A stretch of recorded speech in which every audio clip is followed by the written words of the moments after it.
لقد جاءت رسل ربنا بالحق الصلاة والسلام والتحية والإكرام على رسول الثقلين محبوب رب المشرقين والمغربين جد الحسن والحسين أبي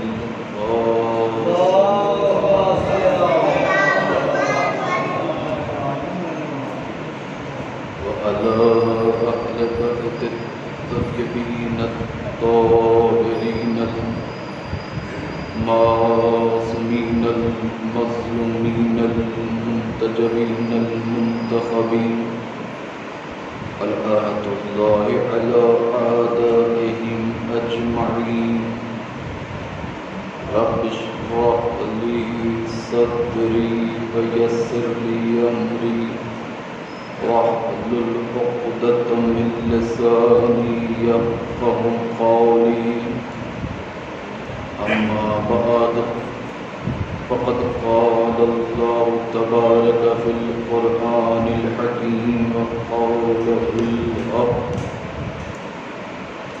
بسم الله الرحمن الرحيم إنا هذا القرآن يهدي للتي هي أقوم صلوات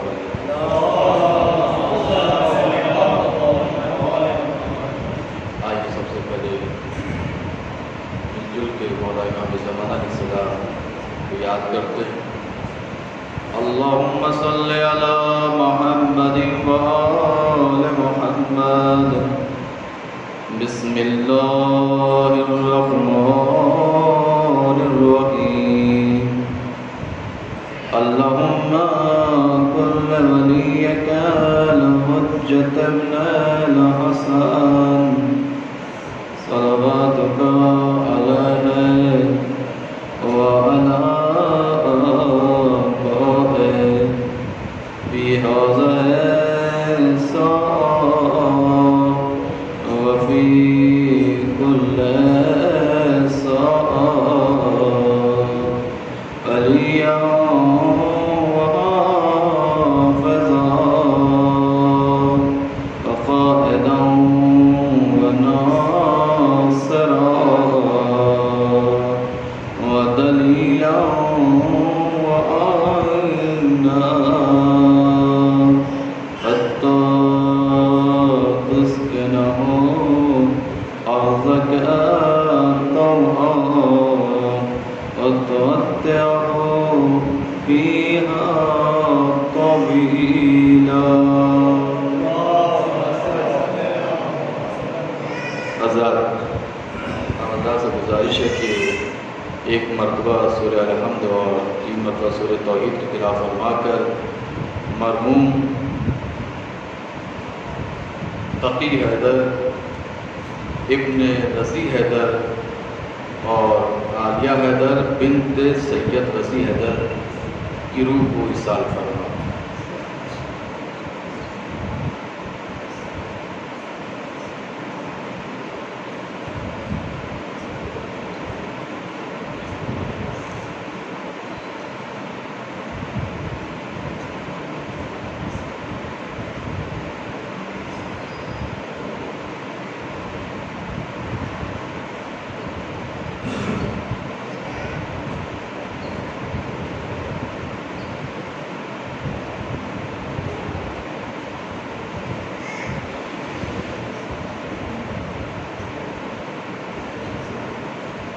خوشنودی امام زمان علیہ السلام سے بات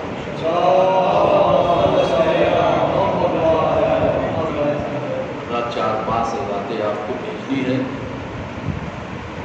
ایک مرتبہ پھر تاجیر اور سلامتی امام زمان علیہ السلام صلوات ارشاد.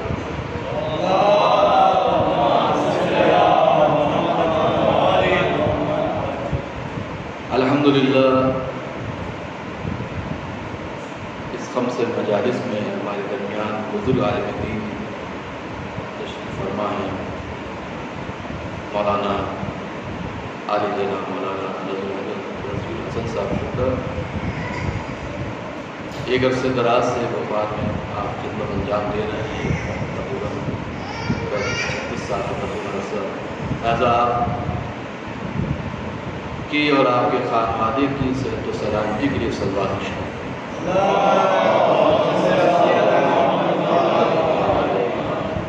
جو اس امام بارگاہ کے ذمہ داران ہیں جو خدمت انجام دے رہے ہیں ان کے اور ان کے خانوادے کے لیے صحت و سلامتی کے لیے صلوات نشان.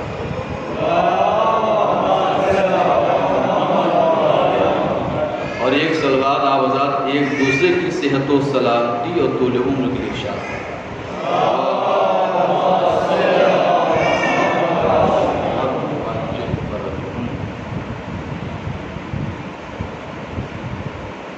جیسا کہ خمس مجالس کی یہ تیسری مجلس مسلسل آپ اس آیت کریمہ کے ظاہر میں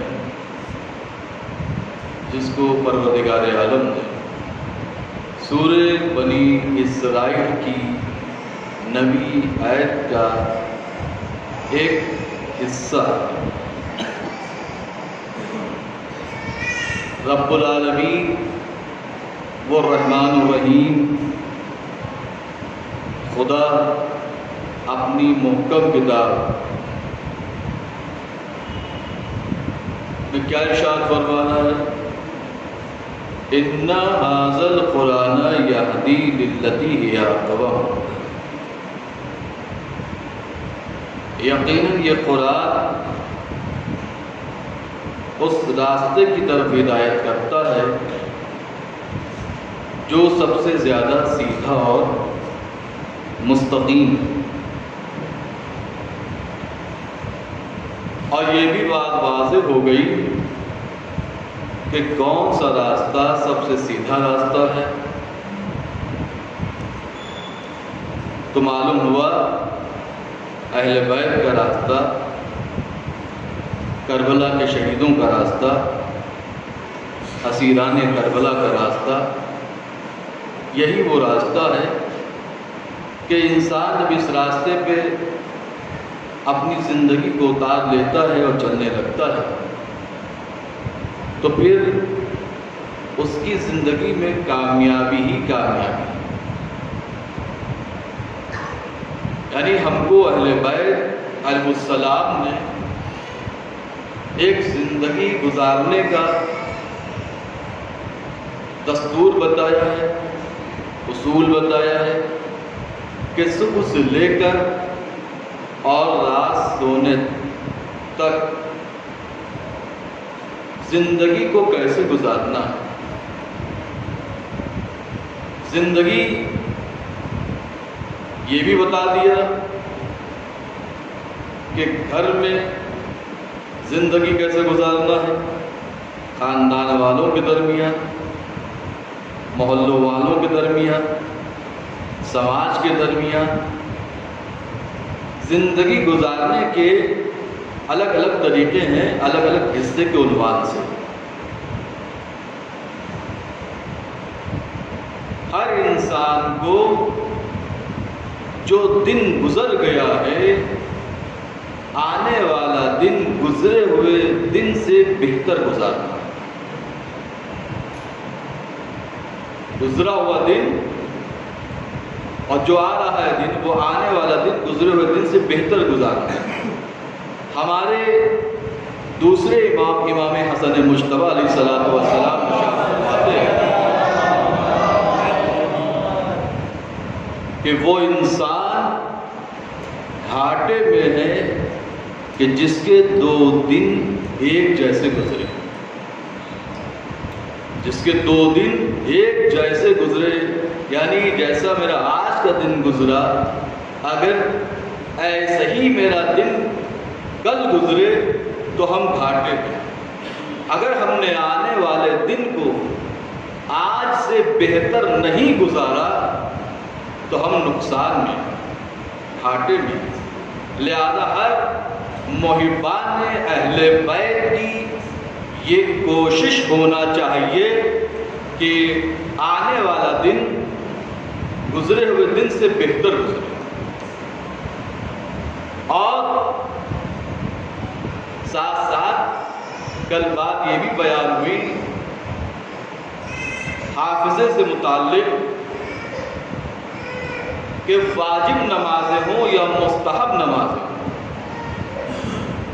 دونوں نمازوں میں جو شخص چھٹے امام کے مطابق قول کے ان کا قول نقل کر رہا ہوں، جیسے کہ جو شخص واجب و مستحب نمازوں میں سورہ شمس کی تلاوت کرتا ہے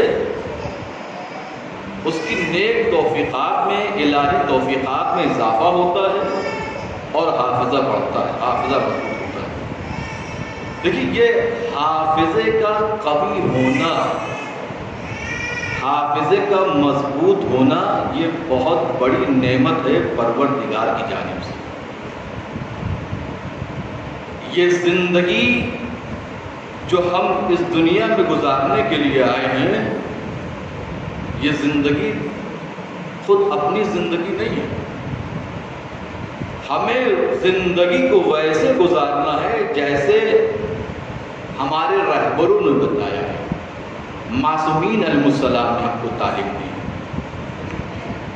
چونکہ زندگی اگر ہم ایسے ہی گزار دیں گے اور حافظے کا ہم صحیح استعمال نہیں کریں گے، حافظے کا ہم استعمال صحیح چیزوں میں کریں، غلط چیزوں میں حافظے کا استعمال کرنے سے پرہیز کریں کہ فلاں نے ہم کو یہ کہہ دیا تو وہ بات دل میں لگی ہوئی ہے، فلاں سے کوئی ذرا سی بات ہو گئی تو ایک ٹینشن بنا ہوا ہے.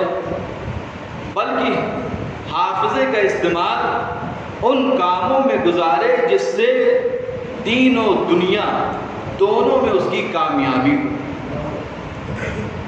دونوں جہان میں اس کو کامیابی حاصل. اور ساتھ ساتھ یہ بھی بیان کیا تھا، اشارہ دیتے ہوئے بس بات کو آگے بڑھانا ہے کہ ہم جتنا زیادہ ذکر خدا کریں گے، ذکر اہل بیت کریں گے، ہماری زندگی روشن ہوتی چلی جائے گی اور ہمارا حافظہ بھی مضبوط ہوتا چلا جائے گا.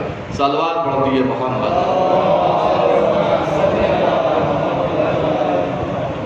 لہذا اچھا کوئی ذکر ہے اللہ کے ذکر کے علاوہ، اہل بیت کے ذکر کے علاوہ، ان دونوں کے ذکر کے علاوہ کوئی اور ذکر ہے کہ جس کے ذکر میں ثواب ہو، جس کی ذکر فضیلت رکھتا ہو؟ کہ صرف بسم اللہ کی اتنی فضیلت جو میں نے آپ کے درمیان بیان کی کل کہ ابن عباس مولا علی کے پاس آئے اور اس طرح سے کہ اگر پوری رات گزر گئی اور بسم اللہ کی تفسیر بھی مکمل نہ ہوئی، 70 روٹ بھی آ جائے اس میں بسم اللہ کی تفسیر کو رکھ دیا جائے تو بھی وہ 70 روٹ کم پڑ جائیں گے. لہذا یہ قرآن، احترام قرآن کے سلسلے میں خود اللہ کا پیغمبر ختمی مرتبہ مرسل اعظم سرکار دو عالم احمد مجتبیٰ محمد مصطفیٰ صلی اللہ علیہ وآلہ وسلم کا ارشاد ہے، افضل القرآن، قرآن افضل ہے کل شیء دون اللہ، اللہ کے علاوہ ہر شے سے. ومن وقر القرآن فقط وقر اللہ، جس نے قرآن کا احترام کیا اس نے اللہ کا احترام کیا. ومن وقر القرآن فقط وقر اللہ فقد استخف بحرمت اللہ. اس کے آگے کا جملہ یہ ہے کہ جس نے قرآن کا احترام کیا اس نے اللہ کا احترام کیا. ومن لم يوقر القرآن فقد استخف بحرمت اللہ، اور جس نے قرآن کا احترام نہیں کیا فقد استخف بحرمت اللہ، اس نے اللہ کی عظمت کو سبک جانا. اب معلوم یہ ہوا کہ جو قرآن کا احترام کرے گا تو اس نے اللہ کی عظمت کو بلند جانا، اور جس نے قرآن کا احترام نہیں کیا اس نے اللہ کی عظمت کو ہلکا سمجھا۔ لہذا قرآن کا احترام لازم و ملزوم۔ آپ دیکھیں یہ بسم اللہ کے حوالے سے کہ شیخ مرتضیٰ انصاری یہ اپنے شاگردوں کو درس دیا کرتے تھے۔ اپنے شاگردوں کو شیخ مرتضیٰ انصاری درس دیا کرتے تھے۔ اس درس میں ایک شاگرد اکثر لیٹ پہنچتا تھا، تاخیر سے پہنچتا تھا۔ اس کے تاخیر سے پہنچنے کی وجہ یہ تھی، ریزن یہ تھا کہ وہ دور سے آتا تھا اور راستے میں دریائے دجلہ پڑتی تھی، تو وہ دریائے دجلہ پہ آ کر کشتی کا انتظار کرتا تھا۔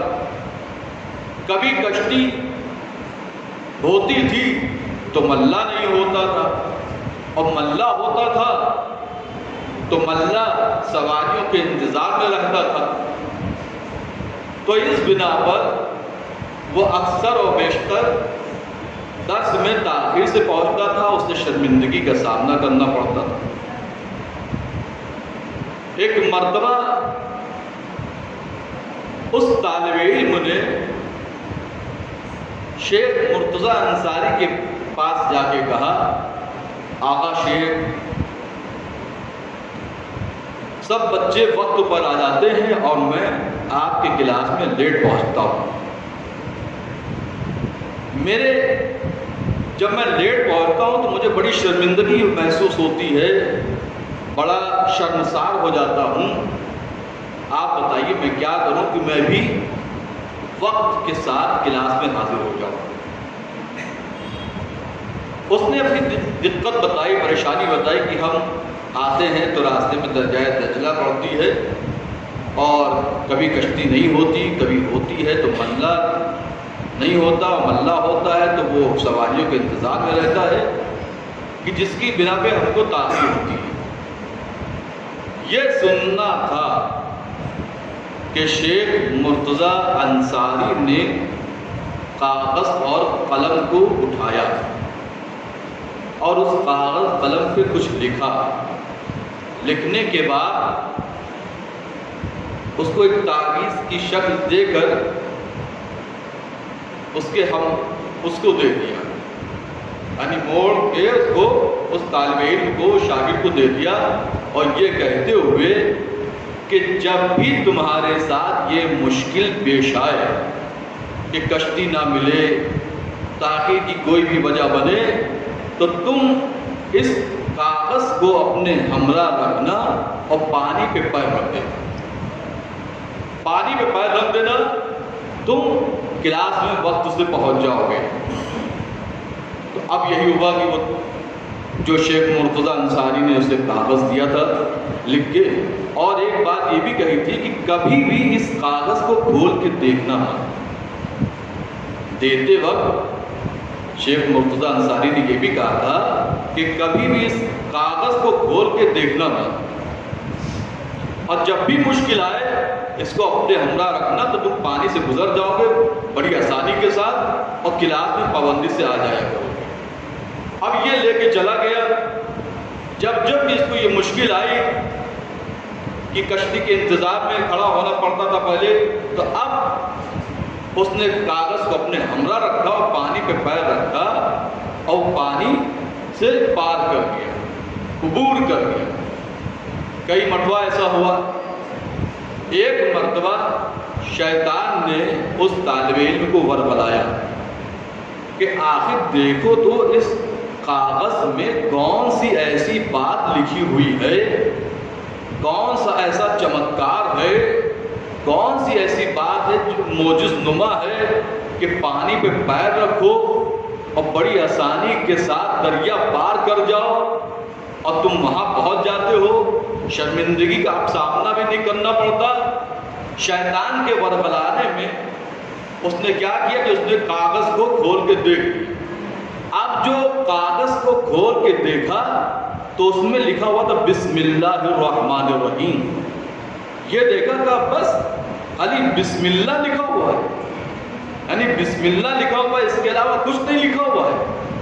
اب جو پانی میں پیر رکھا تو پھر پار نہ کر سکا، وہی پہلے کی طرح بھیگتا ہوا اور تاخیر کے ساتھ جب وہ کلاس میں پہنچا تو شیخ مرتضیٰ انصاری نے دیکھتے ہی کہا میں نے تم سے منع کیا تھا کہ کھول کے مت دیکھنا. آپ دیکھیں اس پائے کے عالم دین ہوتے ہیں کہ پوچھنے سے پہلے بتا دیتے ہیں. تو جب ہمارے علماء کا یہ حال ہے تو پھر وہ جو نورانی پیکر ہے صلوات پڑھ دیے محمد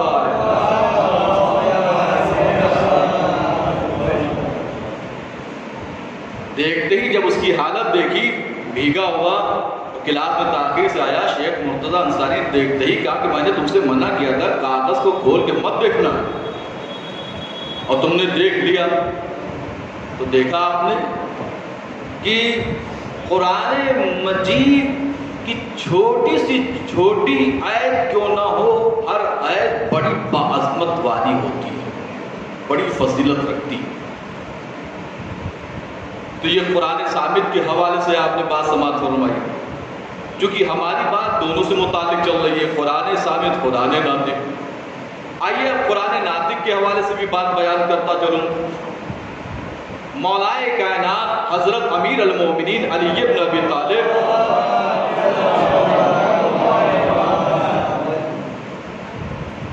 جا رہے ہیں. اثناء راہ میں مولا کو ایک یہودی ملا اور وہ مولا کے ہمراہ ہو گیا. راستے میں دریا پڑی. یہودی نے کچھ پڑھا اور پڑھ کے پانی پہ پیر رکھا اور دریا پار کر گیا. اب جب وہ اس پار پہنچ گیا وہ یہ نہیں جانتا کہ یہ مولا ہے. اب وہ جو اس پار پہنچ گیا تو مسکرا کے کہتا ہے لو علمت ما علمت لا جئتا کما جئتا، یعنی جو میں جانتا ہوں اگر تم جانتے ہو تو جس طرح میں پار کر گیا ہوں میں آ گیا ہوں اس طرح تم بھی آ جاتے.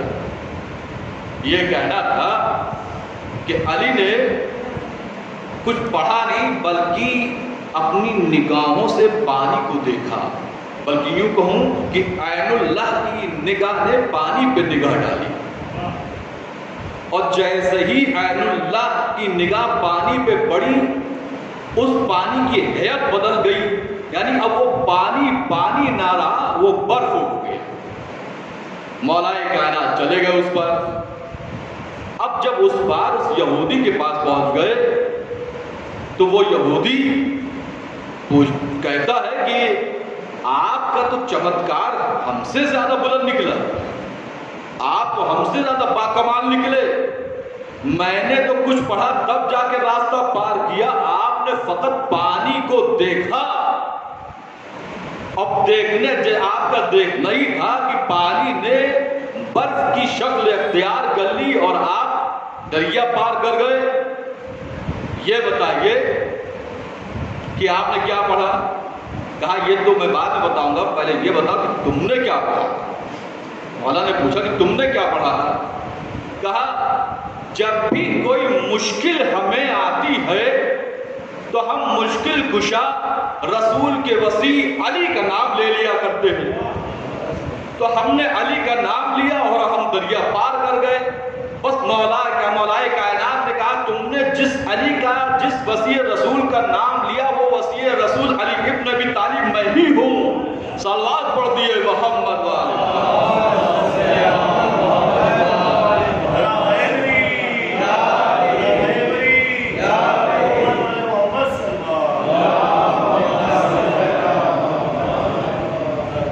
آپ نے دیکھا قرآن ثابت قرآن ناطق، تبھی تو یہ قرآن ناطق کا شرف ملا ہے. قرآن ناطق اہل بیت کے علاوہ علی کے علاوہ کوئی دوسرا ہو ہی نہیں سکتا. ہدایت کا ایک صفحہ قرآن، دوسرا صفحہ اہل بیت۔ قرآن اور اہل بیت قیامت تک کے لیے اسلام کے زندہ معجزہ ہیں۔ دونوں ہادی، دونوں بے مثل و بے نظیر، دونوں کا جواب یہ دنیا نہ لا سکی ہے اور نہ لا پائے گی۔ تو اب یعنی یوں کہا جائے کہ جس طرح کتب صامت کو دیکھنا ہے تو قرآن کو دیکھ لو، قرآن صامت کو دیکھ لو، اور کتب ناطق کی صفت کو دیکھنا ہے تو قرآن ناطق علی بن ابی طالب کو دیکھ لو۔ جس طرح کتب صامت کو دیکھنا ہے تو قرآن کو دیکھو، قرآن ناطق کو دیکھنا ہے تو علی کو دیکھو۔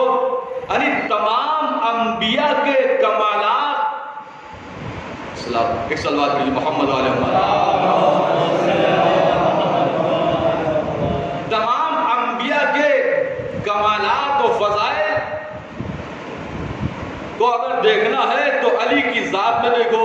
تو بس مجھے ایک جملہ کہنے دیجئے کہ اگر علی کو پھیلا دیا جائے تو انبیاء بنتے ہیں، انبیاء کو سمیٹ دیا جائے تو علی بنتا ہے۔ صلوات پڑھ دیے محمد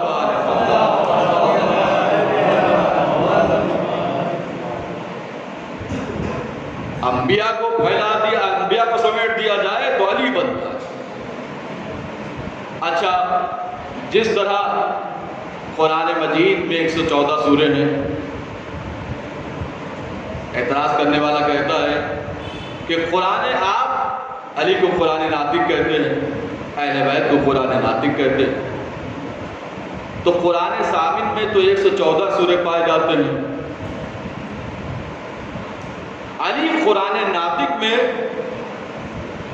کون سے سورے موجود؟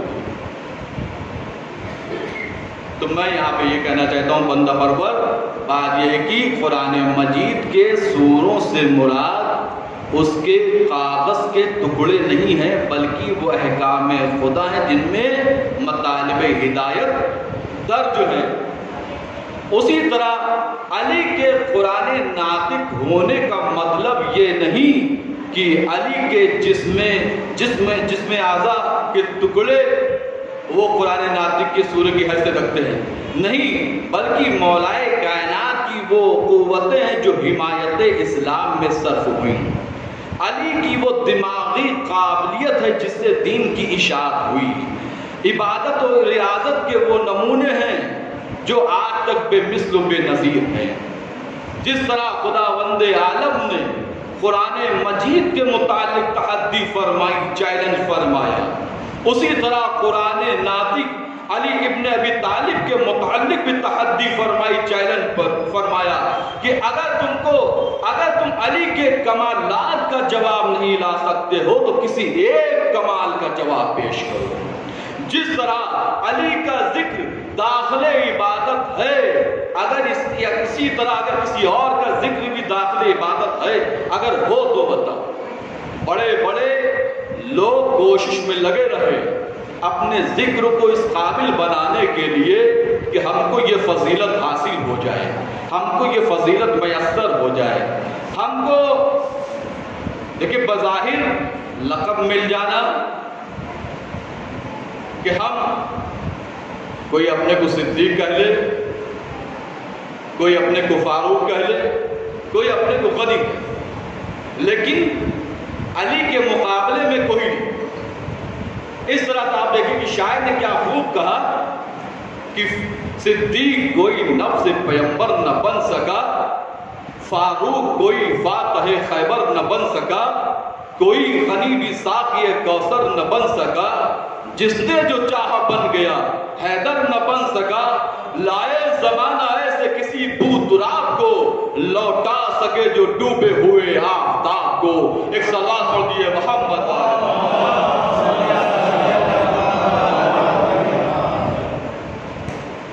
بڑی بڑی ہستیاں لگی رہی مگر کسی کو یہ شرف حاصل نہیں۔ اب بات آگئی یہ ہے کہ اب اعتراض کرنے والا یہ اعتراض کرتا ہے کہ قرآن مجید میں تو سورے پائے جاتے ہیں، قرآن مجید میں تو سورے پائے جاتے ہیں، کوئی سورہ الحمد ہے، کوئی سورہ مائدہ ہے، کوئی سورہ یاسین ہے، کوئی سورہ مزمل ہے، کوئی سورہ مدثر ہے، کوئی سورہ شمس ہے، کوئی سورہ اعلیٰ ہے، کوئی سورہ ناس ہے، کوئی سورہ کافرون ہے۔ علی قرآن ناطق میں کون کون سے سورے ہیں؟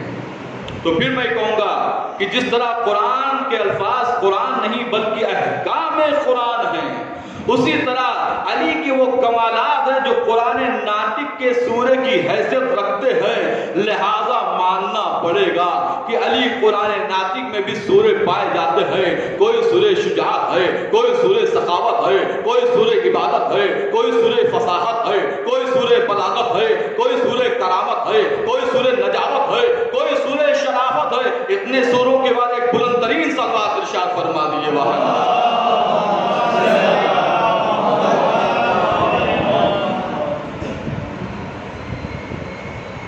تو علی قرآن ناطق میں علی کے ایک سورہ شجاعت کا کوئی جواب نہیں لا سکتا۔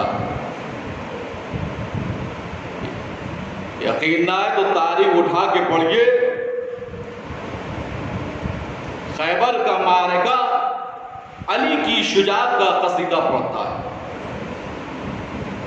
خندق کا میدان علی کی شجاعت کی گواہی دیتا ہے، بدر و احد کے مجاہدات علی کی شجاعت کی شہادت دیتے ہیں، اور بدر و احد کے مجاہدات علی کی شجاعت کی گواہی دیتے ہیں۔ صفین کی لڑائی علی کی شجاعت پر ناز کرتی، یعنی سارا عرب علی کی شجاعت کا لوہا مانتا ہے۔ فلک سے ملک بھی لا فتح الا علی لا سیف الا ذوالفقار علی کی شجاعت کی گواہی دیتا ہوا نظر آتا ہے۔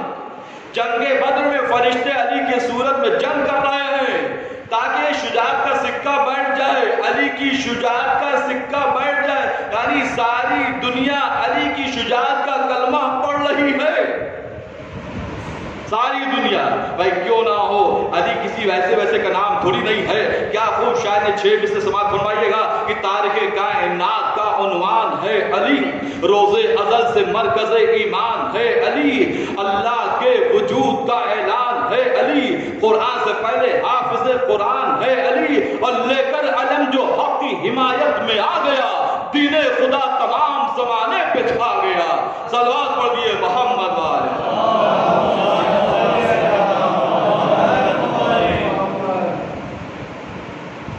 اچھا ایک بات اور واضح کرتا چلوں کہ ہم علی کو قرآن ناطق کہتے ہیں، تو علی قرآن ناطق بنے کیسے؟ علی قرآن ناطق بنے کیسے؟ آئیے یہ بات بھی واضح کرتا چلوں، اور آپ حضرات اپنے اذہان عالیہ میں اس بات کو محفوظ کر لیجئے، اور کسی کو بتانا ہو بتا دیجئے کہ دیکھیے شجاعت ایک صفت ہے، سخاوت ایک صفت ہے، علم ایک صفت ہے۔ آپ نے کبھی شجاعت، سخاوت اور علم کو بولتے نہیں دیکھا ہوگا، بولتا ہے عالم۔ شجاعت کے جوہر شجاع اور بہادر دکھاتا ہے، سخاوت سخی کرتا ہے، صفت خاموش رہتی ہے، ہمیشہ موصوف بولتا ہے۔ تو قرآن مجید نے جتنی بھی صفت خیر بیان کی ہیں وہ سب خاموش ہیں، ان کا موصوف ناطق کہلائے گا۔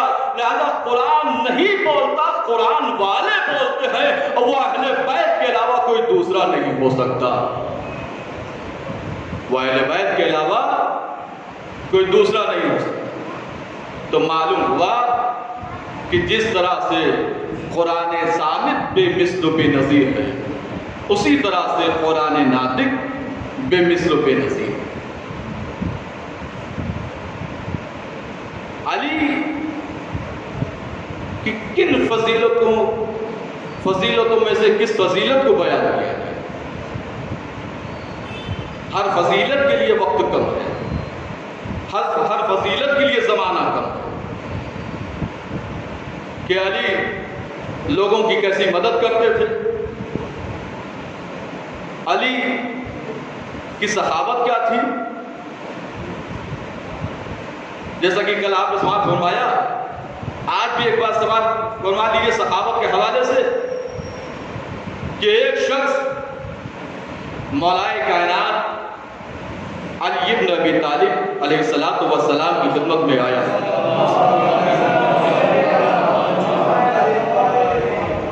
اور آنے کے بعد مولا سے کہتا ہے کہ مولا میں بڑا پریشان ہوں، اگر آپ مجھے کچھ خزانہ عنایت کر دیجیے، کچھ تھوڑا بہت خزانہ دے دیجیے تو میری پریشانی کم ہو جائے گی، ختم ہو جائے گی۔ مولا نے کہا اے شخص بس تو میرے پیچھے پیچھے آتا رہے، جدھر جدھر میں جا رہا ہوں تم میرے ساتھ آتے رہو۔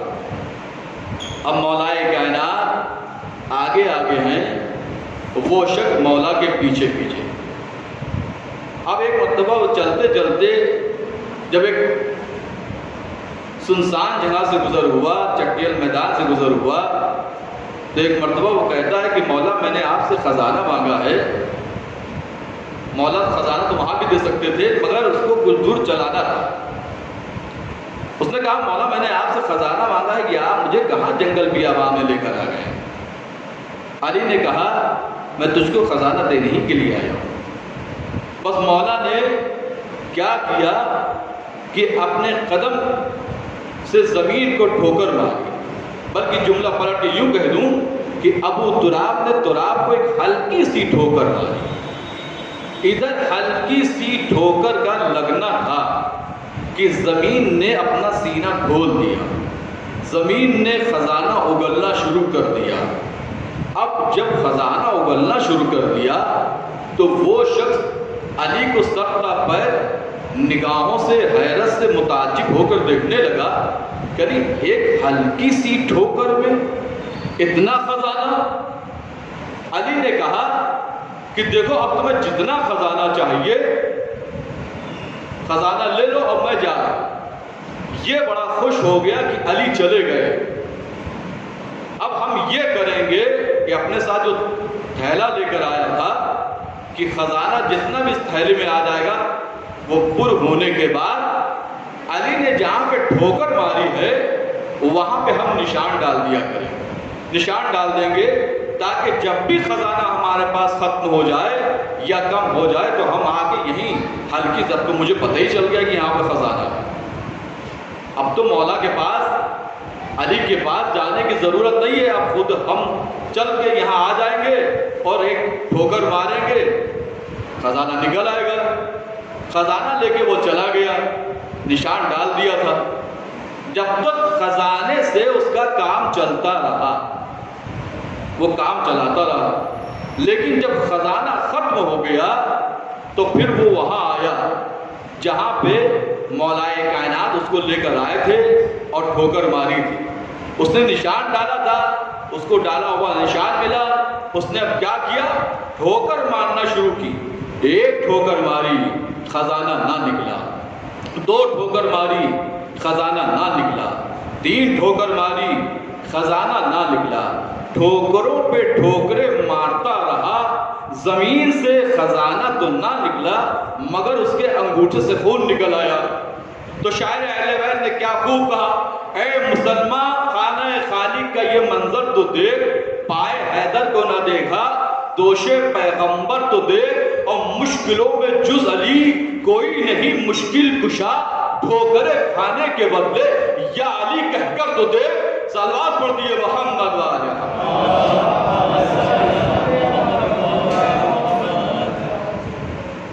ہم جو ٹھوکرے کھاتے ہیں، ہم ذرا وہ لوگ جو علی کے مقابل میں آنا چاہتے ہیں وہ پہلے اپنی حیثیت کو جانے اور مولائے کائنات کی حیثیت کو دیکھیں، وہ اپنے کو دیکھیں اور مولا کی فضیلت و مرتبے کو دیکھیں۔ لہذا ہم کو زندگی کی کامیابی کا درس زندگی کو کامیاب بنانے کا درس، اور ہر درس ہم کو اہل بیت سے ملا۔ ہم قرآن ثابت کو پڑھتے جائیں اور قرآن ناطق کی سیرت کو دیکھتے چلے جائیں کہ کس طرح سے یہ اہل بیت نے کیسی کیسی قربانیاں دی ہیں اس دین کو بچانے کے لیے۔ ہاں باب ازاں 11 محرم کو جب اہل حرم کو اسیر کر لیا گیا اور حسین کا وہ بیٹا جو بیمار و لاغر تھا اس کو طوق و زنجیر میں جکڑ دیا گیا۔ اب جب سید سجاد بابا کے لاشے کے پاس سے گزرے ہیں، ایک مرتبہ سید سجاد تڑپ گئے اور رو رو کے بیان کرنے لگے، بابا اے بابا اپنے بیٹے سید سجاد کو معاف کرنا، اے بابا میں اس طرح سے آپ کو چھوڑ کے نہ جاتا، میں آپ کو غسل و کفن دے کے جاتا، مگر بابا آپ کا بیٹا اتنا مجبور ہے کہ طوق و زنجیر میں جکڑا ہوا ہے، طوق و زنجیر میں گرفتار ہے۔ ہاں زادارو، سید سجاد کی مصیبت، اور یہاں تک کہ وہ قافلہ روانہ ہو گیا، اور آج کی جو صبح گزری ہے، جو دن گزرا ہے، وہ 13 محرم کا دن گزرا، یعنی 13 محرم کی جب صبح نمودار ہوئی تو بنی اسد کی عورتیں پانی بھرنے نکلی تھی گھر کے باہر۔ جب وہ گھر پہنچی ہے پانی لے کے، تو کیا اپنے مردوں کو گھر میں پایا اور کہا کہ ارے زہرا کا لال، شہزادی زینب کا بھائی حسین ابن علی کا لاشا کربلا کی جلتی ریت پر بے غسل و کفن پڑا ہوا ہے، ان کی اولادوں کی لاشیں پڑی ہوئی ہے، ان کے اصحاب کے لاشیں پڑے ہوئے ہیں، اور تم سب کے سب گھر میں موجود ہو۔ تو ایک مرتبہ بنی اسد کے مردوں نے کہا کہ مجھے عبید اللہ ابن زیاد سے خوف لگتا ہے، ڈر لگتا ہے کہ کہیں وہ مجھے گرفتار نہ کر دے۔ یہ سننا تھا۔ عورتوں نے کہا اچھا پھر ہم ہی کو اجازت دو کہ ہم ہی جا کر رسول کے نواسے کو اور اولاد رسول کو دفن کر دیں۔ عورتوں نے غیرت دلائی، عورتوں کی غیرت دلانے سے بنی اسد کے لوگ مرد مقتل میں آئے، مقتل میں آ گئے، مگر کسی لاشے کو پہچانا نہیں۔ لاشا پہچانے تو کیسے پہچانے، کیونکہ کسی جسم پہ سر نہ تھا، کسی جسم پہ سر نہ تھا، لاشیں بے جسم و سر تھے۔ لاشا دفن کریں تو کیسے کریں، یہی خیالات، یہی تصورات ان کے دل و دماغ میں گونج رہے تھے۔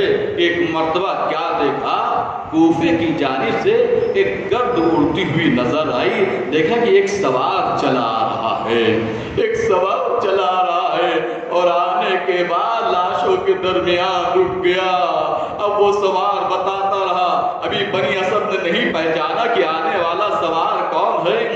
ایک مرتبہ بنی اسد کے لوگوں نے کہا کس لاشے کو کہاں دفن کرے، ہمیں نہیں معلوم، ہم سے لاشیں پہچانے نہیں جاتی۔ ایک مرتبہ آنے والے سوار نے کہا ارے یہ فلاں لاشا وہاں دفن کرو، یہ فلاں لاشے کو وہاں دفن کرو۔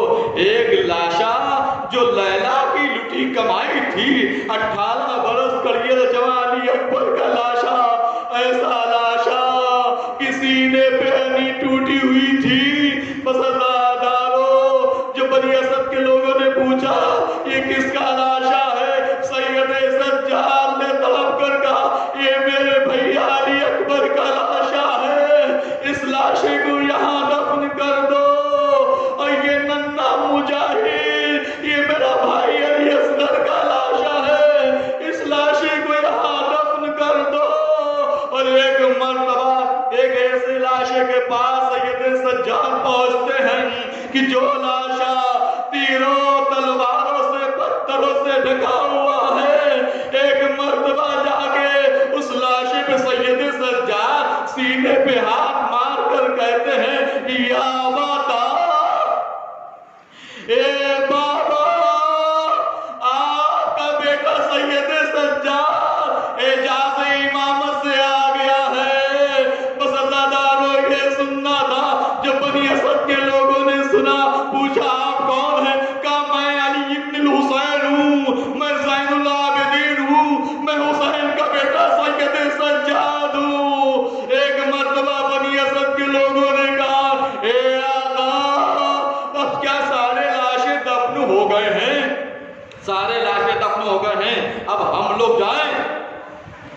امام سید سجاد نے کہا نہیں نہیں، ابھی ایک لاشا اور باقی ہے، ابھی ایک لاشا اور باقی ہے، ابھی اس لاشے کو بھی دفن کر لو تب جانا۔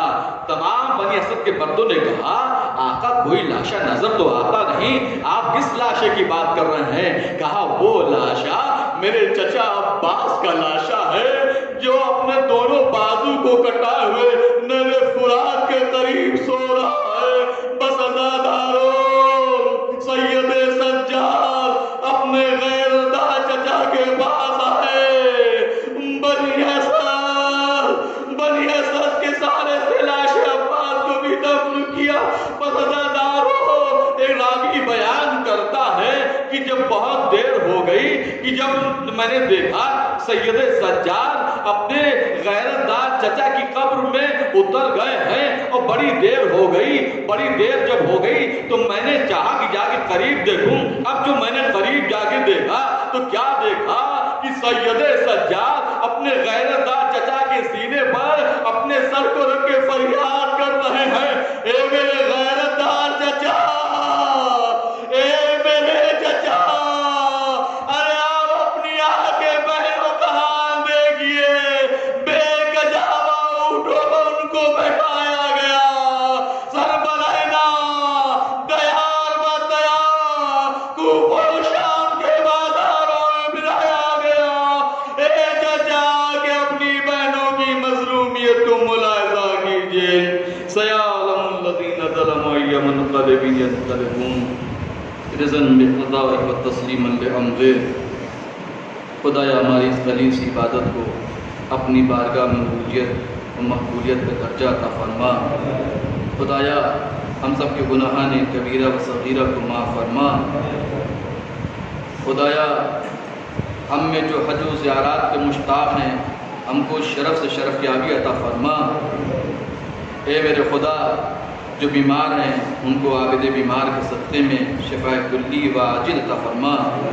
حضرات کچھ مریض ہیں مومنین میں، آوازات سے گزارش ہے کہ 5 مرتبہ امی یجیبو کا ورد کر کے آئیے ان کے حق میں دعا کرتے ہیں۔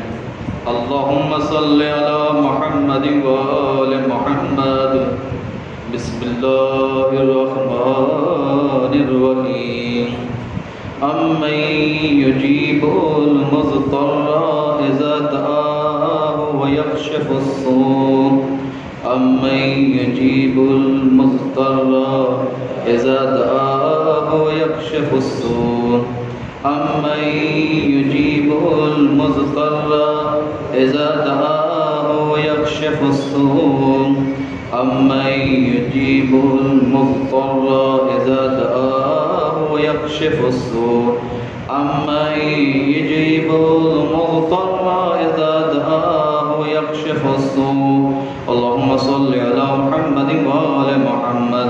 خدایا اس ذکر بابرکت کی عظمتوں کے صدقے میں جو بھی مریض ہیں پروردگار عالم جن کے حق میں یہ عمل انجام دیا گیا ہے ان کو جلد از جلد شفاء عاجل و صحت و سلامتی و طول عمر عطا فرما۔ پروردگار عالم ان کو ہم وقت سلامتی عطا فرما۔ اے میرے خدا تجھے واسطہ محمد و آل محمد کا ہم سب کی پریشانیوں کو دور فرما۔ حضرات آپ حضرات سے گزارش ہے مرتبہ سورہ حمد و قیمت سورہ توحید کی تلاوت فرما کر تقی حیدر ابن رضی حیدر اور عالیہ حیدر بنت سید عطی حیدر صاحب کی کو سوال فرماتے ہیں۔ اللہم صلی علی محمد و آل محمد، اللہم صلی علی محمد و آل محمد، اللہم صلی علی محمد و آل محمد۔ بسم اللہ الرحمن الرحیم، الحمد للہ رب العالمین، الرحمن الرحیم، مالک یوم الدین، ایاک نعبد و ایاک نستعین، اهدنا الصراط المستقيم صراط الذين أنعمت عليهم غير المغضوب عليهم ولا الضالين۔ بسم الله الرحمن الرحيم، قل هو الله أحد الله الصمد لم يلد ولم يولد ولم يكن له كفوا أحد۔ بسم الله الرحمن الرحيم، قل هو الله أحد الله الصمد لم يلد ولم يولد ولم يكن له كفوا أحد۔